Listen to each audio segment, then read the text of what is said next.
Pernahkah engkau merasa begitu fasih menyebut nama Allah, tetapi hatimu tetap gelisah ketika malam turun bersama hujan yang deras dan langit gelap menggulung cakrawala?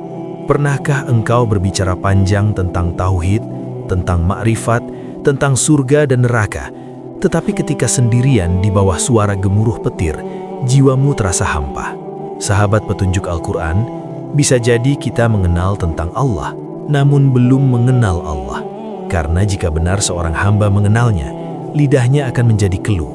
Bukan keluh karena tak mampu berkata-kata, tetapi keluh karena hatinya tenggelam dalam samudra keagungan yang tak sanggup dijelaskan oleh bahasa. Ketika cahaya itu menyentuh relung terdalam, seluruh argumentasi runtuh, seluruh klaim diri mencair, yang tersisa hanya getar halus dalam dada, rasa kecil yang tak terlukiskan. Allah berfirman dalam surah Al-Ikhlas, Qul huwallahu ahad. Katakanlah, dialah Allah yang Maha Esa. Ketika keesaan itu benar-benar tersingkap dalam hati, di mana lagi ruang bagi ego untuk berdiri? Sahabat petunjuk Al-Quran, mari sejenak kita lepaskan dunia dari genggaman pikiran. Lupakan ambisi, lupakan pujian manusia, lupakan siapa kita di mata makhluk. Bayangkan malam yang basah oleh hujan, angin berdesir membawa aroma tanah, langit gelap dihiasi kilat yang membelah awan. Dalam suasana seperti itu, jiwa lebih mudah mendengar bisikan nurullah. Allah berfirman dalam surah Al-Hadid ayat 3, Dialah yang awal dan yang akhir, yang zahir dan yang batin.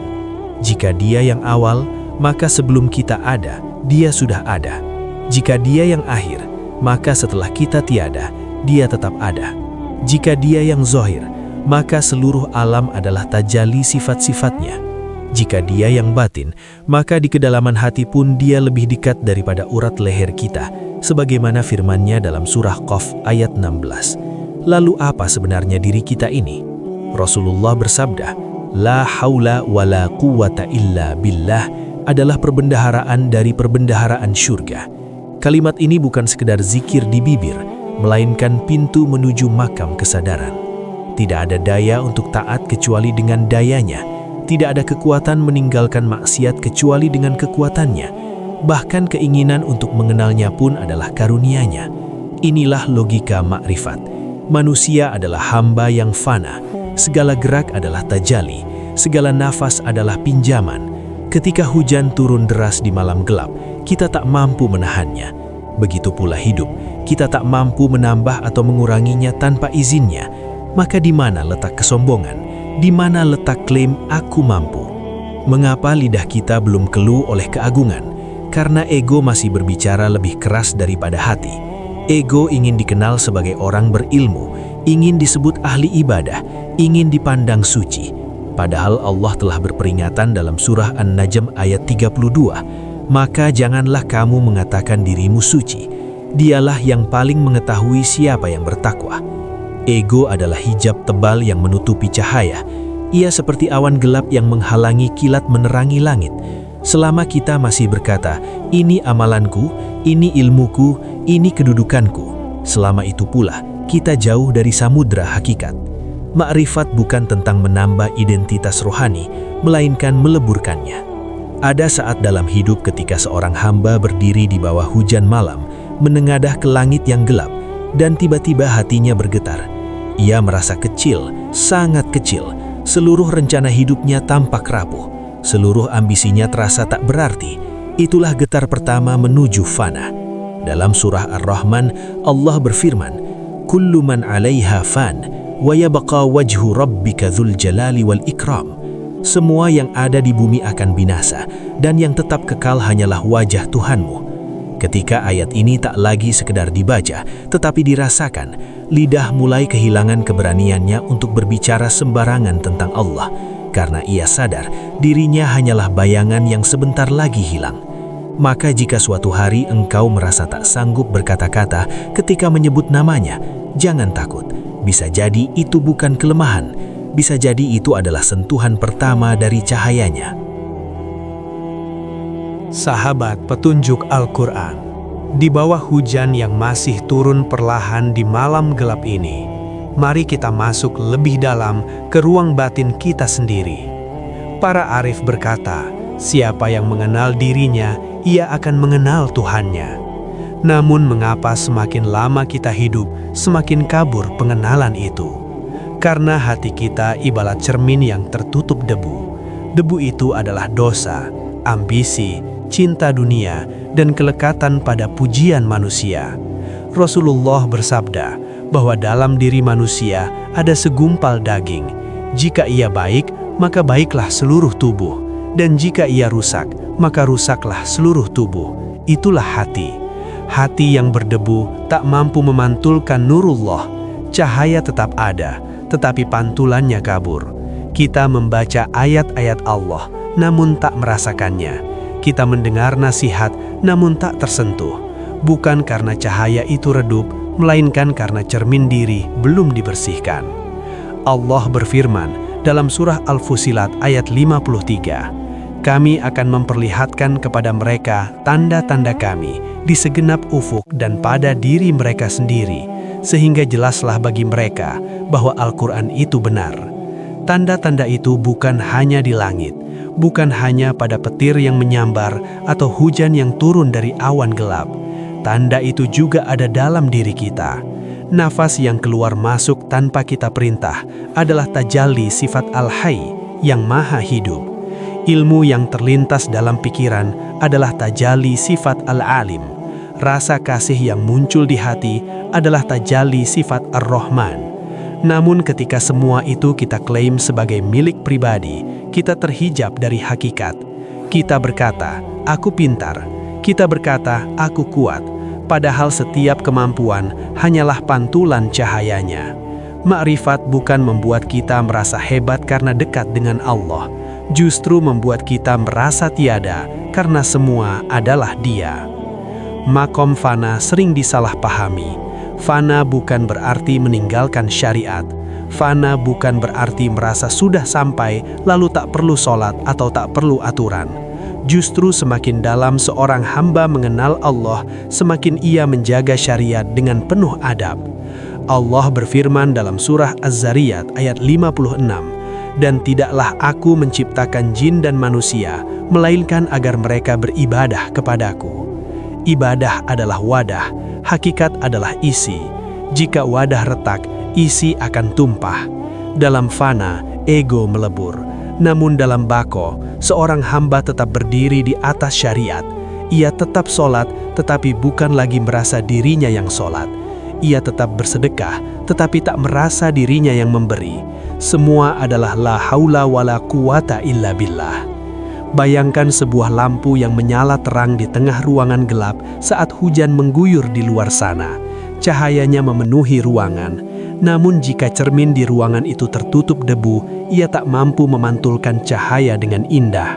Begitulah hati kita. Allah adalah cahaya langit dan bumi, sebagaimana firman-Nya dalam surah An-Nur ayat 35. Ketika hati bersih, cahaya itu memancar lembut dalam akhlak, dalam tutur kata, dalam sikap. Tetapi ketika hati tertutup ego, cahaya tampak redup. Kita menyalahkan keadaan, menyalahkan orang lain, padahal yang perlu dibersihkan adalah cermin batin. Ma'rifat bukan menambah cahaya, karena cahaya sudah ada. Ma'rifat adalah membersihkan hijab agar cahaya itu tampak. Sahabat petunjuk Al-Quran, mengenal diri bukan untuk merendahkan diri secara putus asa, tetapi untuk menempatkan diri pada posisi yang benar, sebagai hamba. Ketika seorang hamba sadar bahwa dirinya fana, bahwa setiap detak jantung adalah pinjaman, setiap langkah adalah izin, maka lahirlah kerendahan hati yang tulus. Ia tidak lagi mudah meremehkan orang lain, karena ia tahu dirinya pun lemah.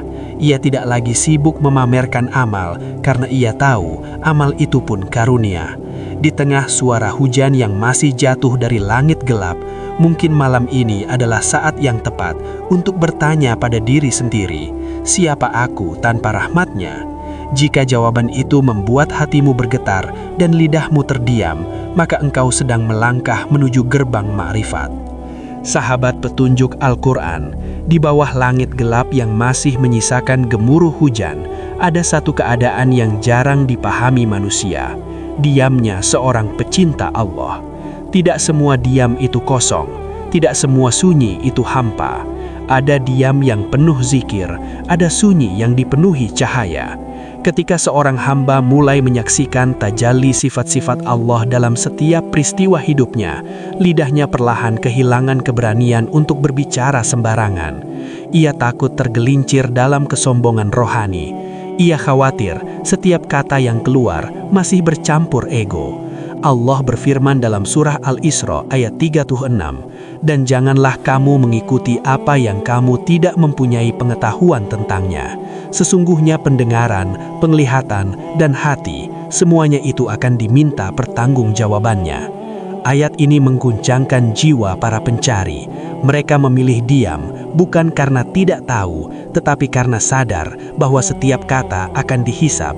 Maka diam mereka adalah penjagaan, dan penjagaan itu lahir dari makrifat. Semakin seseorang mengenal Allah, semakin dalam rasa takutnya. Namun takut di sini bukan ketakutan yang membuat putus asa. Ia adalah rasa gentar yang indah yang membuat hati tunduk dan luluh. Allah berfirman dalam surah Fatir ayat 28, "Sesungguhnya yang takut kepada Allah di antara hamba-hambanya hanyalah para ulama." Ulama dalam makna terdalam adalah mereka yang benar-benar mengenalnya. Ketika pengenalan itu tumbuh, ego mengecil. Di tengah kilat yang menyambar langit malam, seorang hamba merasakan betapa rapuh dirinya. Ia sadar seluruh amalnya tak akan mampu menebus satu nikmat pun yang Allah berikan. Maka bagaimana mungkin ia berani membanggakan diri? Disinilah lidah mulai keluh. Karena setiap kali ingin berkata, hatinya lebih dulu berkata, "Apa hakmu berbicara tentang dia, sedangkan dirimu sendiri penuh kekurangan?" Dengarlah hujan yang turun tanpa henti. Setiap tetesnya seakan bertasbih. Allah berfirman dalam surah Al-Isra ayat 44, "Dan tidak ada sesuatu pun melainkan bertasbih dengan memujinya, tetapi kamu tidak memahami tasbih mereka." Jika alam saja mengenal Tuhannya tanpa perdebatan, tanpa kesombongan, tanpa klaim, mengapa manusia yang diberi akal justru paling banyak berbicara dan paling sedikit tunduk? Disinilah pelajaran besar bagi para pencari makrifat. Ketika hati mulai menyaksikan bahwa seluruh semesta adalah zikir yang hidup, maka ia merasa malu untuk banyak bicara. Lidahnya tertahan oleh rasa hormat. Ia memilih menjadi bagian dari tasbih itu, bukan menjadi suara yang menyaingi keagungannya. Langit malam yang gelap tidak meniadakan cahaya. Justru kilat yang membelah awan membuat kita sadar betapa terang cahaya itu. Begitu pula hati manusia. Ketika ia berada dalam kegelapan ujian, kehilangan, dan kegagalan, disitulah seringkali nurullah menyentuhnya lebih dalam. Allah berfirman dalam surah Al-Baqarah ayat 286, "Allah tidak membebani seseorang melainkan sesuai dengan kesanggupannya." Ayat ini bukan sekedar penghiburan, tetapi penegasan bahwa setiap ujian adalah tajalli kasih sayangnya. Orang yang mengenal Allah melihat cahaya bahkan dalam gelap. Dan ketika cahaya itu menyinari batinnya, ia tak lagi sibuk menjelaskan kepada dunia tentang kedekatannya dengan Tuhan. Ia sibuk mensyukuri dalam diam. Sahabat petunjuk Al-Quran, pernahkah engkau merasakan cinta yang begitu dalam hingga kata-kata terasa tak cukup? Begitulah keadaan seorang hamba ketika benar-benar mengenal Sang Kekasih. Allah berfirman dalam surah Al-Baqarah ayat 165, "Adapun orang-orang yang beriman, sangat besar cintanya kepada Allah." Cinta yang besar melahirkan adab. Ia tak ingin sembarang menyebut namanya. Ia takut menyebutnya tanpa kehadiran hati. Di titik inilah lidah menjadi keluh, bukan karena kehilangan kemampuan berbicara, tetapi karena tenggelam dalam samudra hakikat. Ia sadar bahwa setiap huruf tentang Allah terlalu kecil untuk menggambarkan keagungannya. Maka ia memilih memperbaiki akhlaknya, melembutkan hatinya, menjaga syariatnya, dan membiarkan hidupnya sendiri yang menjadi zikir. Dan di bawah hujan malam yang sunyi itu, tanpa banyak suara, ia berbisik dalam hati, "La haula wala quwata illa billah." Sahabat petunjuk Al-Quran, ketika hujan mulai meredah dan langit masih menyisakan gelap yang dalam, ada satu ibadah yang menjadi tiang bagi perjalanan makrifat, sholat. Banyak orang ingin sampai pada hakikat, tetapi lalai menjaga syariat. Padahal tanpa syariat, perjalanan batin hanyalah ilusi yang dibungkus perasaan. Allah berfirman dalam surah Al-Baqarah ayat 43, "Dan dirikanlah sholat, tunaikanlah zakat, dan rukuklah beserta orang-orang yang ruku." Sholat adalah mi'raj seorang mukmin. Dalam ruku, ego dilenturkan. Dalam sujud, ego diremukkan. Dahi yang biasa terangkat oleh kesombongan dipaksa menyentuh tanah. Disitulah fana dilatih 5 kali sehari. Orang yang mengenal Allah tidak meninggalkan sholat karena merasa sudah sampai. Justru ia semakin khusyuk karena sadar dirinya belum apa-apa.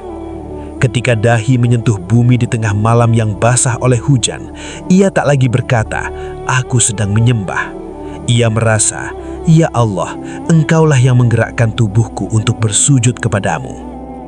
La haula wala quwata illa billah bukan sekedar kalimat penghibur ketika lemah.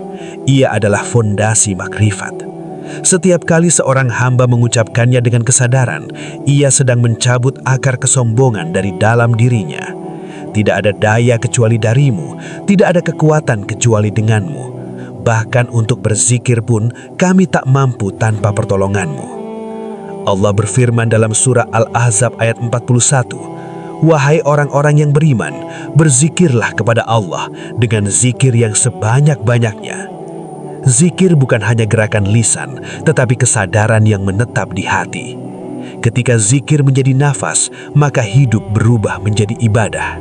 Dan ketika hidup menjadi ibadah, lidah tak lagi sibuk membicarakan kehebatan diri, karena ia sibuk menyebut keagungan ilahi. Sahabat petunjuk Al-Quran. Ukuran makrifat bukanlah cerita tentang pengalaman ruhani, bukan pula pengakuan tentang cahaya yang terlihat dalam mimpi. Ukurannya adalah akhlak. Rasulullah bersabda, "Sesungguhnya aku diutus untuk menyempurnakan akhlak yang mulia." Jika seseorang mengaku mengenal Allah, tetapi lisannya tajam melukai, sikapnya kasar merendahkan, maka ia belum menyentuh hakikat. Karena semakin dekat kepada Allah, semakin lembut hati seseorang. Allah berfirman dalam surah Ali Imran ayat 159, "Maka disebabkan rahmat dari Allah, engkau berlaku lemah lembut terhadap mereka." Lembut adalah tanda cahaya, kasar adalah tanda ego yang belum fana. Maka jangan ukur kedekatanmu dengan Allah dari seberapa banyak engkau berbicara tentangnya, tetapi dari seberapa lembut engkau memperlakukan makhluknya. Di bawah langit gelap yang masih menggantungkan sisa awan, mari kita bertanya pada diri sendiri, mengapa kita begitu mudah menghakimi orang lain? Mengapa kita cepat merasa paling benar? Itu tanda ego masih berdiri tegak. Orang yang mengenal Allah sadar bahwa dirinya penuh kekurangan. Ia sibuk memperbaiki hati, bukan membongkar aib orang lain. Allah berfirman dalam surah Al-Hujurat ayat 12, "Dan janganlah kamu mencari-cari kesalahan orang lain." Makrifat membuat seseorang tunduk, bukan angkuh. Ia merasa setiap manusia sedang berjalan menuju Allah dengan caranya masing-masing. Ia tak berani mengklaim dirinya lebih dekat karena ia tahu hanya Allah yang mengetahui kedudukan hamba-hambanya. Maka lidahnya dijaga, diamnya adalah adab. Sahabat petunjuk Al-Quran, ada waktu-waktu ketika doa terasa lebih dalam. Di tengah hujan yang turun perlahan di malam sunyi, hati lebih mudah luluh. Rasulullah mengabarkan bahwa doa di antara azan dan iqamah tidak tertolak, dan doa seorang hamba dalam sujud sangat dekat untuk dikabulkan. Dalam suasana seperti itu, seorang hamba yang mengenal Allah tak lagi memaksakan kehendaknya. Ia berdoa dengan penuh adab, "Ya Allah, jika ini baik menurut-Mu, dekatkanlah. Jika ini buruk menurut-Mu, jauhkanlah." Inilah puncak la haula wala quwata, kepasrahan total. Ia tak lagi bersandar pada rencana diri, tetapi pada kehendak ilahi. Dan ketika kepasrahan itu sempurna, lidah tak banyak menuntut. Ia hanya berbisik pelan dalam hati yang basah oleh cahaya, "Engkau lebih tahu ya Rob." Sahabat petunjuk Al-Quran, setelah perjalanan panjang melewati kesadaran, pengenalan diri, dan penjagaan syariat, kini kita tiba pada satu titik yang paling sunyi, saat diri tak lagi menjadi pusat. Selama ini, hampir semua kegelisahan lahir karena aku ingin diakui, aku ingin dipuji, aku ingin dimengerti. Namun ketika ma'rifat mulai bersemai, pusat itu bergeser. Bukan lagi aku, tetapi Dia. Allah berfirman dalam surah Al-Qasas ayat 88, "Segala sesuatu pasti binasa kecuali wajahnya." Ayat ini bukan hanya berbicara tentang kehancuran alam semesta kelak, tetapi tentang kehancuran ego hari ini. Ketika seorang hamba menyadari bahwa semua akan lenyap kecuali Allah, maka ambisi-ambisi dunia mulai kehilangan cengkramannya. Ia tetap bekerja, tetap berusaha, tetap berjalan di bumi, namun hatinya tak lagi menjadikan dunia sebagai tujuan. Dunia hanya jalan, Allah adalah tujuan. Di bawah langit gelap yang kini mulai tenang setelah hujan panjang, seorang hamba yang mengenal Allah melihat hidup dengan cara yang berbeda. Tidak ada peristiwa yang sia-sia, tidak ada ujian yang kebetulan. Semuanya adalah tajalli, penampakan kehendaknya yang penuh hikmah. Ketika ia kehilangan, ia berkata dalam hati sebagaimana firman Allah dalam surah Al-Baqarah ayat 156, "Inna lillahi wa inna ilaihi raji'un." Sesungguhnya kami milik Allah dan kepadanya kami kembali. Kalimat ini bukan hanya diucapkan saat kematian, tetapi menjadi kesadaran hidup sehari-hari. Kami milikmu ya Allah, maka apapun yang engkau ambil, engkau mengambil dari milikmu sendiri. Kesadaran ini melunakkan jiwa. Ia tak lagi memberontak berlebihan, ia belajar ridho. Fana bukan berarti lenyap dari dunia. Fana adalah lenyapnya rasa memiliki.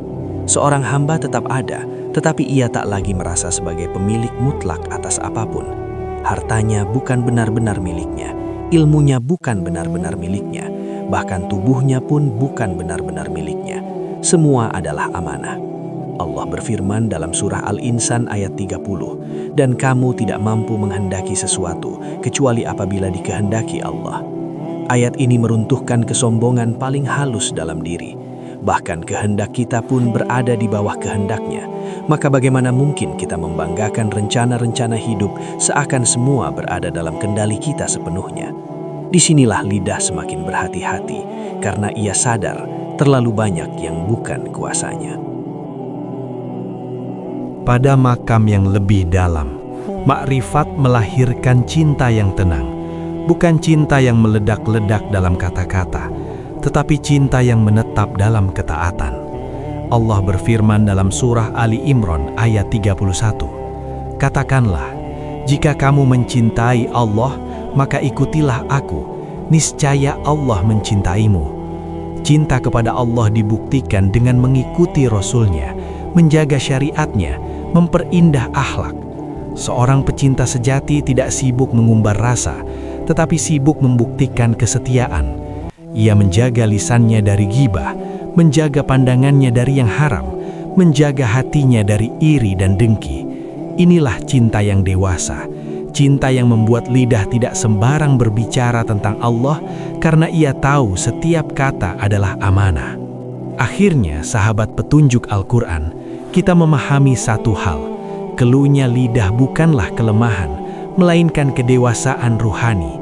Ketika seseorang benar-benar menyadari kebesaran Allah, ia tak lagi mudah bersuara tentang pengalaman batinnya. Ia takut ria menyusup, ia khawatir ujub merusak amal. Ia memilih memperdalam rasa daripada memperbanyak cerita. Di bawah langit yang masih menyisakan mendung tipis, ia berdiri sebagai hamba yang sadar bahwa dirinya fana, bahwa segala daya hanyalah tajalli dari Yang Maha Kuasa. Ia berjalan di bumi dengan ringan karena tak lagi memikul beban untuk terlihat hebat. Ia berbicara seperlunya, diam seperlunya, dan dalam diamnya hatinya terus berzikir, tenggelam dalam samudra hakikat yang tak bertepi. Sahabat petunjuk Al-Quran, setelah kita menyusuri malam yang panjang bersama hujan dan langit gelap, kini kita sampai pada satu kesimpulan yang lembut namun menggunjang. Barang siapa mengenal Allah, maka lidahnya akan menjadi keluh. Bukan keluh karena kebingungan, bukan pula karena kehilangan kata, tetapi karena hati telah dipenuhi rasa tunduk yang dalam. Ia sadar bahwa Allah adalah yang awal dan yang akhir, sebagaimana firman-Nya dalam surah Al-Hadid ayat 3. Ia sadar bahwa segala sesuatu akan fana kecuali wajah-Nya, sebagaimana ditegaskan dalam surah Al-Qasas ayat 88. Maka apalagi yang patut dibanggakan oleh seorang hamba? Makrifat bukan membuat seseorang tinggi di hadapan manusia, melainkan kecil di hadapan Allah.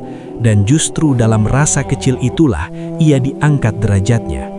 Jika perjalanan ini benar, maka tandanya tampak dalam akhlak. Lidah menjadi lebih terjaga, hati menjadi lebih peka, sikap menjadi lebih lembut. Rasulullah Shallallahu Alaihi Wasallam adalah teladan tertinggi makrifat, namun beliau adalah manusia paling rendah hati. Allah memuji beliau dalam surah Al-Qalam ayat 4. Dan sesungguhnya engkau benar-benar berbudi pekerti yang agung. Inilah bukti bahwa puncak pengenalan kepada Allah bukanlah keajaiban lahiriah, tetapi keindahan akhlak.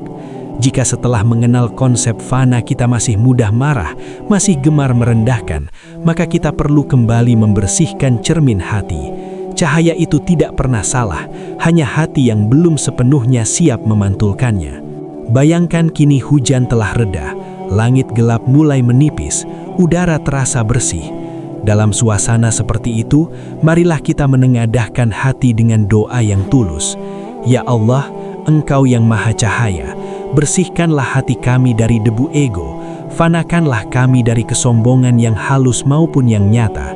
Ajarkanlah kami hakikat la haula wala quwata illa billah, bukan hanya di lisan, tetapi dalam kesadaran hidup kami. Jadikanlah kami hamba yang menjaga syariat-Mu dengan penuh cinta dan memahami hakikat-Mu dengan penuh adab. Jika Engkau anugerahkan kepada kami sedikit pengenalan tentang-Mu, jangan biarkan kami tergelincir dalam ria dan ujub. Tundukkanlah hati kami sebagaimana Engkau tundukkan bumi menerima hujan dari langit. Sahabat petunjuk Al-Quran, mungkin malam ini engkau mendengar narasi ini dalam keadaan lelah, gelisah, atau sedang mencari jawaban atas hidupmu. Ketahuilah, perjalanan makrifat bukan tentang menjadi seseorang yang luar biasa di mata manusia. Ia adalah perjalanan menjadi hamba yang tulus di hadapan Allah. Jika suatu hari engkau merasa tak sanggup lagi berbicara tentangnya karena hatimu dipenuhi rasa haru dan takut, jangan khawatir. Itu bisa jadi tanda bahwa engkau mulai menyentuh gerbang pengenalan. Biarkanlah lidahmu tenang dan biarkan akhlakmu berbicara. Karena seringkali diam yang penuh cahaya lebih kuat daripada 1000 kata. Sahabat petunjuk Al-Quran, jika narasi ini menyentuh hatimu, jika ada bagian yang membuat jiwamu bergetar di bawah langit malam ini, tuliskanlah di kolom komentar apa yang engkau rasakan. Jangan biarkan kebaikan berhenti pada dirimu saja. Tekan like dan bagikan video ini agar semakin banyak jiwa yang teringat kepada Allah dan kembali menyadari hakikat kehambaannya. Dan jangan lupa untuk menekan subscribe pada channel Petunjuk Al-Quran agar kita bisa terus berjalan bersama, menapaki jalan cahaya, menjaga syariat dengan cinta, dan menyelami samudra hakikat dengan kerendahan hati. Semoga setiap langkah kecil kita menjadi saksi bahwa kita pernah berusaha mengenalnya, dan dalam pengenalan itu kita belajar untuk diam dengan penuh adab di hadapannya.